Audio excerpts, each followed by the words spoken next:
Hi, welcome to our studio chats. We are talking about advice for finding your way on your journey. I know that a lot of people are coming off of a big course right now this time of year, and whether you've just taken a course or you have decided to finally bite the bullet and dive into building a creative business or wherever it might be, it can be overwhelming to know where to start or what to do next. Yeah. Yeah, like really overwhelming, right? Like all of the things that you want to achieve and do, and then all of the things that you can like where you want to get, and then you're like, oh, I've got to do the website, I've got to like, I don't know, like start a social media page, I've got to like decide on a brand name, all of the things. It can be actually really, really overwhelming. So we're going to give you some of our tips of how we started at the beginning point and what we recommend for you.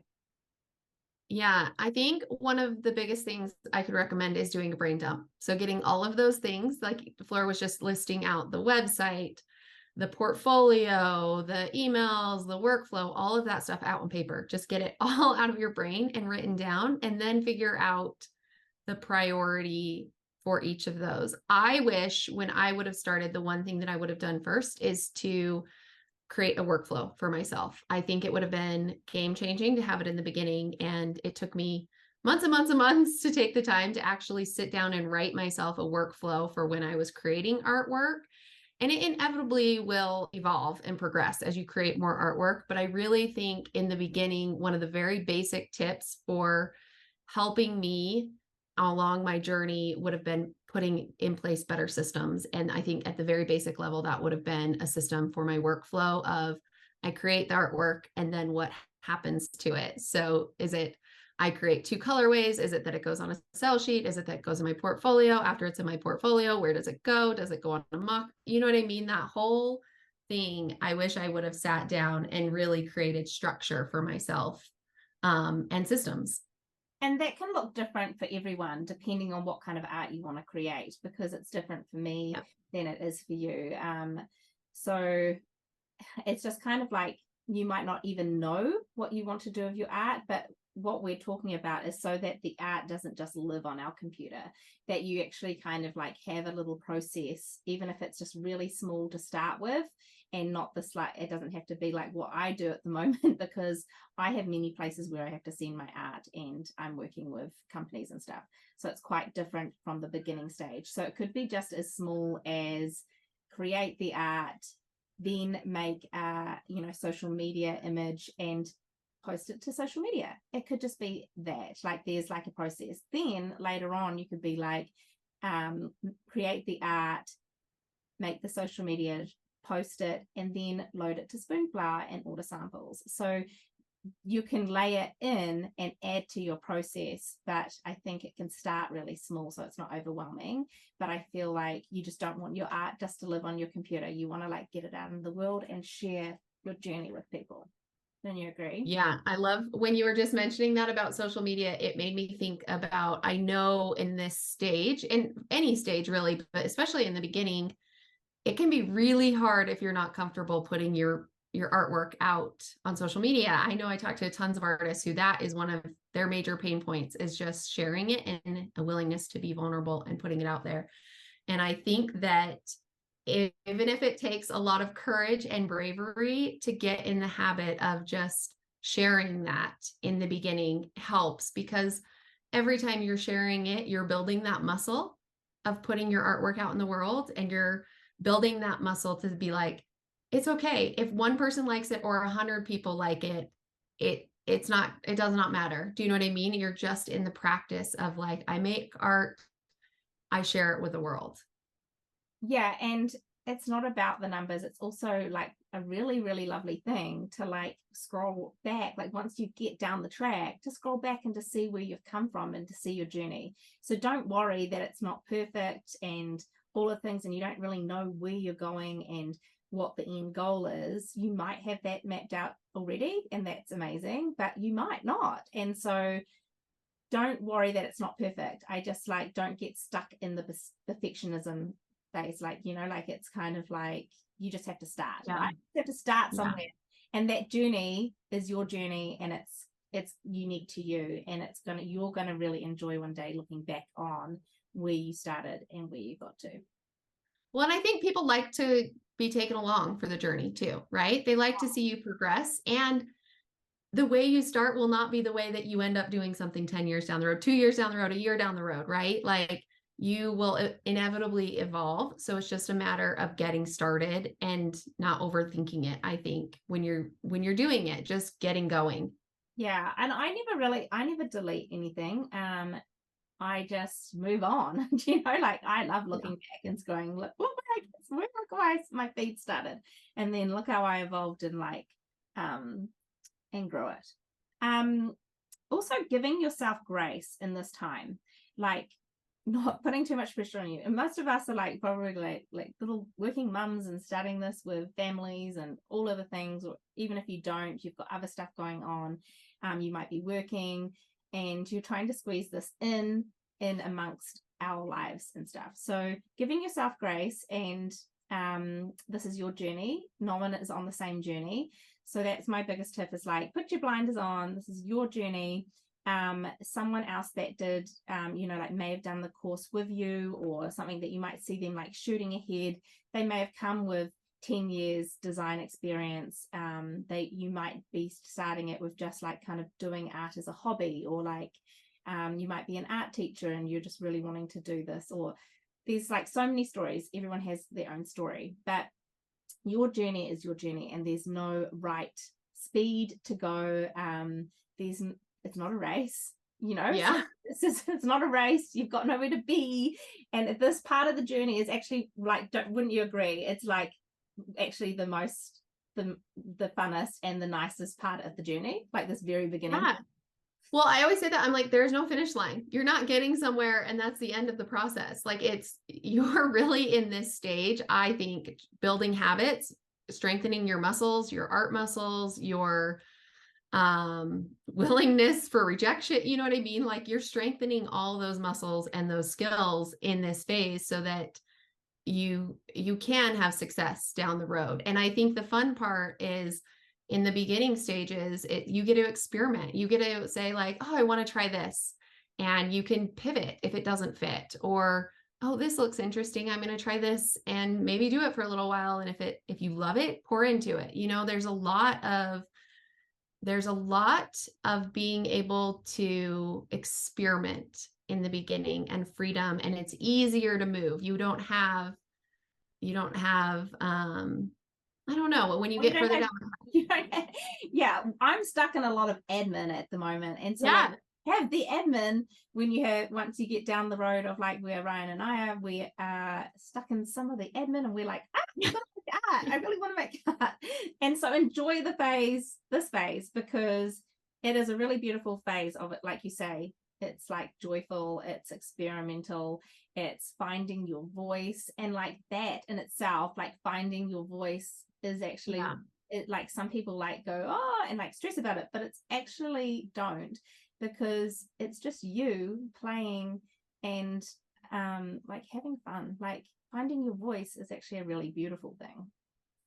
Yeah, the one, as you were saying that, it reminded me of this thought. I had this conversation the other day with an artist, that be mindful of what you're building too. So if you have gone into the product route and you're like, I'm going to do markets, I sell my product A, B, C, or D at the market.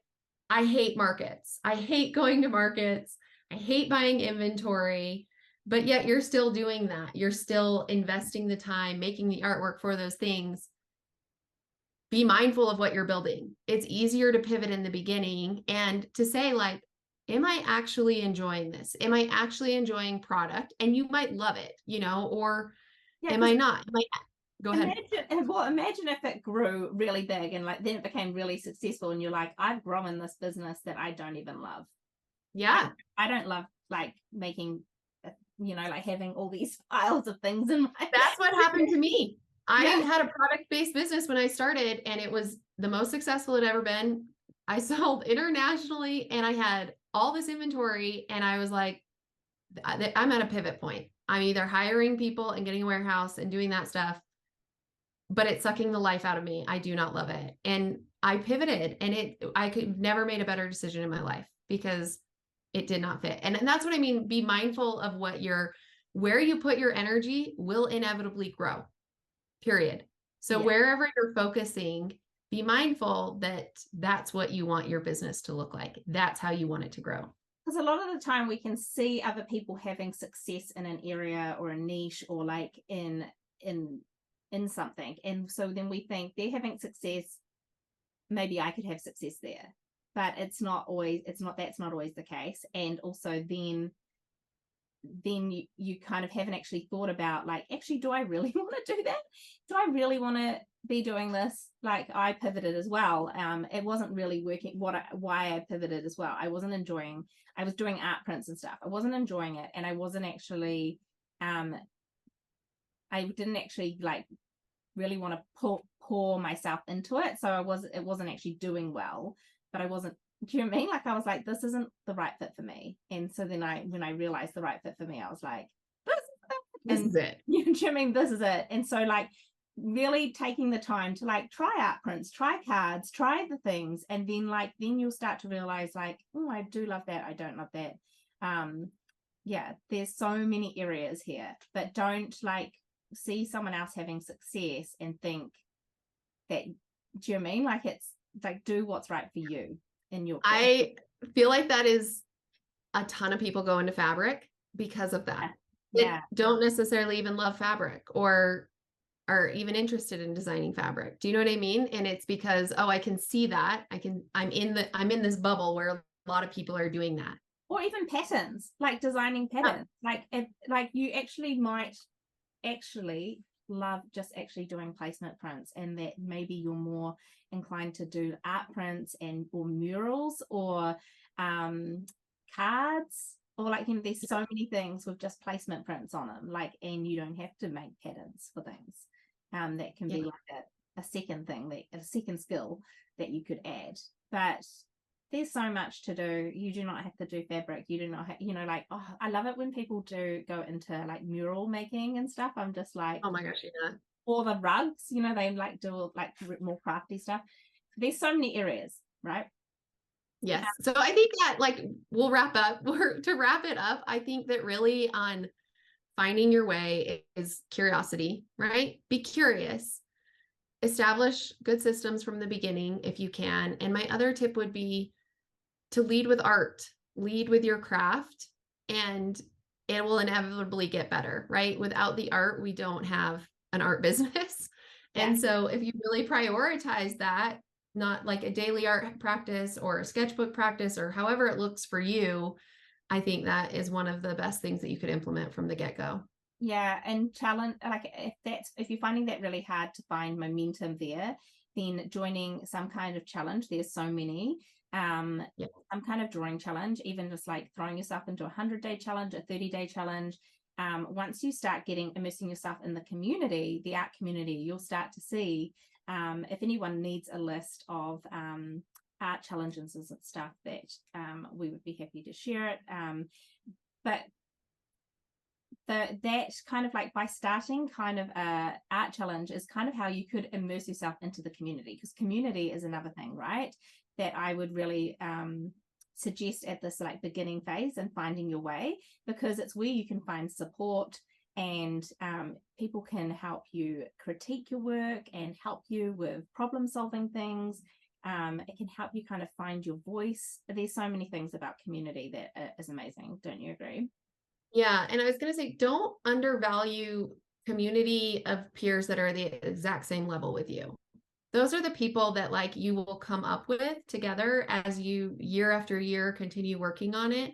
You'll all start to progress together, and they share your same struggles at that same level. Do you know what I mean? They're your people that are like, I'm struggling with this. Oh, I am too. So not only can they help you with feedback and all that stuff, but they can empathize with how hard it can be to start an art business and some of the ups and downs, highs and lows that come with it. And I think oftentimes we look for community that's like ahead of us, that can offer us guidance maybe, instead of the community that's at the same spot that we're at. And I think there's a lot of value in finding community at that spot too. Yeah, they both can help. like the ones that you're rising with, and then the ones just ahead of you, that both have value, right? Then also we talked about, I just got one more tip, is like writing out, you know how you said about the brain dumping, but then that's like a master list, like having a master list of all the things, all the overwhelm, but put that away, write it all down, and then select a few things off that. And like say if you've got on there, build a website, let's then break that down into like small bite chunks. I had build a website on my list for months and months, and it just never got done because it was too overwhelming and too big. But when I broke it down is when I really moved forward and stepped and slowly chipped away at it. So like do a landing page. It could just be as simple as that. A landing page, just saying what you're about with your contact details. And then once you've got that done, then you could be like, I'm going to add an about page. And then I'm going to slowly add, once I've got some artwork, you could add like a little portfolio page with like one of your collections, and then you can build on it.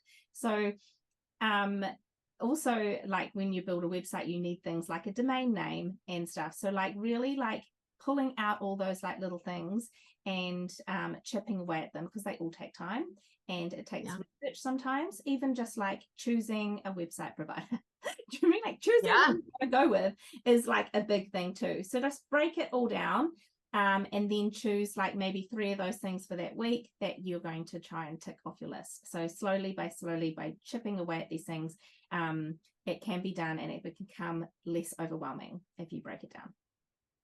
Yeah, I think that's a great tip. Yeah. Okay, to wrap up, I don't know, we haven't talked about it on Studio Chats yet, but Fleur and I just started we'll probably roll it out in Studio Chat, so you'll find it in your same Studio Chat library. That's what we're thinking right now. But we're going to be answering your questions. So we wanted to give our community the opportunity to submit questions, scenarios, situations that you are specifically looking for our feedback, our insight on. It's kind of a way to offer our mentoring that we do, both of us, outside of the creative studio, but to give you kind of access to that as well, and to hopefully help you along in your journey. So if you have a specific question that you'd like to hear back from us on, we will put the link below. We also include it in our emails, so you can sign up for our email list, which you probably are already on if you're on Studio Chats, but you can find it there as well.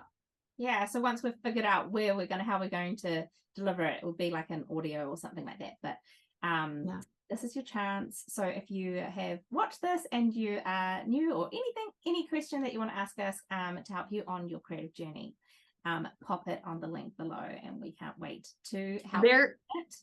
And there is also the chance that we will have it live before this video is live, the questions. So you might already be able to find it. But either way, regardless, we'll put a link below for the questions where you can submit, and if it is live already, where you could find it. Yes. Right. If you have been loving these Studio Chats and you really love our support, please let us know, because then we think, okay, we're going to keep going with this. Yeah. Take a screen grab and share it, and let us know if you love this and you found it valuable on your creative journey. And we also love suggestions. If you would love to hear us talk about a topic, then let us know also. Bye.